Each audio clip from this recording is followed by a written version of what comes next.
Good morning, my dear students. Today we are going to revise our first poem of Hindi. The name of poem is हम नन्हे नन्हे बच्चे हैं. Students, हम इस poem को पहले भी पढ़ चुके हैं, परंतु आज हम इसे पुनः दोहराएंगे, यानी इसका संशोधन करेंगे. संशोधन मतलब रिवीजन करेंगे. बच्चों, हम नन्हे नन्हे बच्चे हैं. यह कविता सोहनलाल द्विवेदी जी की लिखी हुई है. इस कविता में देश के प्रति प्रेम और भक्ति भाव को दिखाया गया है. इस कविता में कवि द्वारा यह भी स्पष्ट किया जाता है कि यदि हम दृढ़ निश्चय कर लें तो हम कोई भी काम आसानी से कर सकते हैं, यानी हमें कोई भी काम मुश्किल नहीं लगेगा.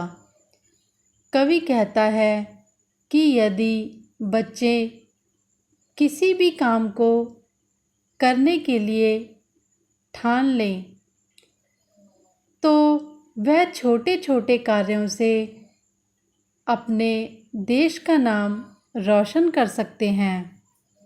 इस कविता में कवि जी ने छोटे छोटे बच्चों की वीरता निडरता को दर्शाया है. आओ सबसे पहले हम इस कविता के प्रश्न उत्तरों का संशोधन करते हैं. सबसे पहला प्रश्न है, बच्चे किसकी ध्वजा उड़ाने की बात कर रहे हैं? उत्तर है, बच्चे भारत की ध्वजा उड़ाने की बात कर रहे हैं, यानी भारत की ध्वजा. ध्वजा का मतलब होता है झंडा. भारत माता के झंडे की फहराने की बात कर रहे हैं. दूसरा प्रश्न है, कविता में किसकी जय बोलने की बात की जा रही है? उत्तर है, कविता में जननी की जय बोलने की बात की जा रही है. जननी का यहाँ पर मतलब है भारत माता. उनकी जय जयकार बोलने की बात हो रही है. तीसरा प्रश्न है, यह कविता किसने लिखी है? उत्तर, यह कविता सोहनलाल द्विवेदी जी ने लिखी है. बच्चों, जब भी हम कभी कोई कविता या कोई पाठ पढ़ते हैं तो वह कविता या पाठ किस कवि ने लिखा है यह हमें पहले से ही पता होना चाहिए. तो बच्चों, इस प्रश्न को आप ध्यान से पढ़ना व याद करना. चौथा प्रश्न है, बच्चों में कौन कौन से गुण हैं? उत्तर, जैसा कि मैंने अभी आपको बताया, बच्चे अपनी धुन के सच्चे हैं, निडर हैं, व साहसी हैं. इस उत्तर के द्वारा हमें पता चलता है कि कवि ने बच्चों के किन गुणों का बखान इस कविता में किया है. बच्चे अपनी धुन के सच्चे हैं, मतलब वह जो ठान लेते हैं वह करके रहते हैं. निडर हैं, मतलब वह किसी से डरते नहीं हैं. साहसी हैं, मतलब उनमें किसी भी काम को करने का साहस है.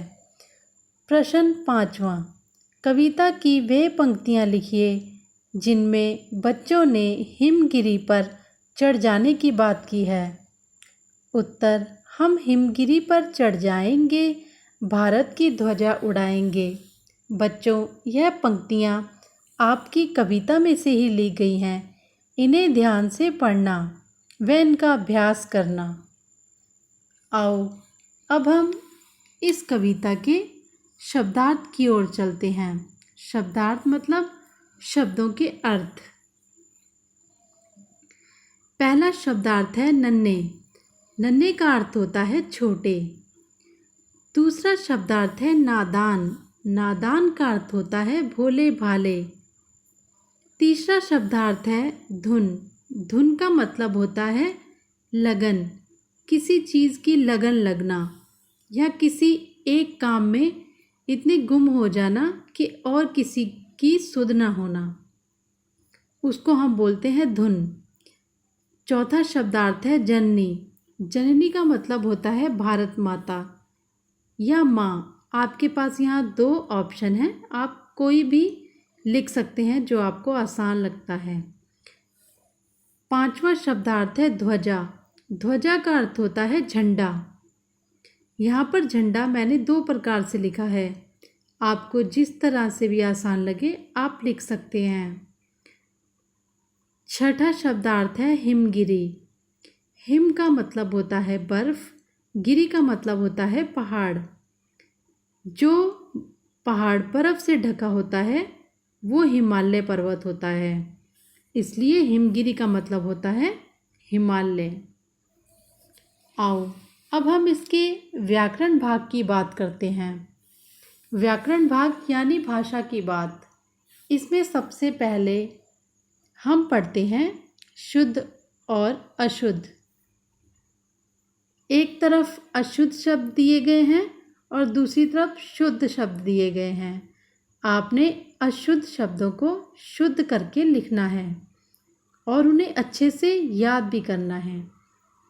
पहला शुद्ध शब्द है प्रण, परण, परंतु यह अशुद्ध है। इसका शुद्ध शब्द क्या है? प के पैर के नीचे र, फिर ण, यह शुद्ध शब्द बना। दूसरा अशुद्ध शब्द है हिम्मत। ह को छोटी की मात्रा म त, परंतु यह अशुद्ध शब्द है। इसका शुद्ध शब्द हुआ ह को छोटी की मात्रा अधा म, पूरा म और त। इसका शुद्ध शब्द, हिम्मत का शुद्ध शब्द ऐसे बनता है। तीसरा अशुद्ध शब्द है हिमगिरी। ह को छोटी की मात्रा म, गा को छोटी ई की मात्रा, रा को बड़ी की मात्रा, परंतु यह भी अशुद्ध शब्द है। तो इसका शुद्ध शब्द हुआ ह को छोटी ई की मात्रा, म, ग को छोटी ई की मात्रा, र को छोटी ई की मात्रा। इसमें बड़ी ई की मात्रा रा को नहीं लगेगी। तो बच्चों इसको ढंग से पढ़ना व इसका अभ्यास करना। अगला हमारा व्याकरण भाग है विलोम शब्द। विलोम शब्द जिसे आप इंग्लिश में अपोजिट वर्ड्स कहते हैं और हिंदी में इसे विलोम शब्द कहते हैं। विलोम शब्द वह होते हैं जो एक दूसरे के उलट होते हैं। जैसे पहला विलोम शब्द है कच्चा, उसका उलट है पक्का। दूसरा है अपना, उसके उलट है पराया। तीसरा है सिर, उसके उल्ट है पैर। चौथा विलोम शब्द है चढ़ना, उसके उलट है उतरना। तो बच्चों यह आपकी आज पहली कविता थी। हम नन्हे नन्हे बच्चे हैं। इसके प्रश्न उत्तर, शब्दार्थ व इसका व्याकरण भाग यानी भाषा की बात आप ध्यान से पढ़ना व इसको याद करना।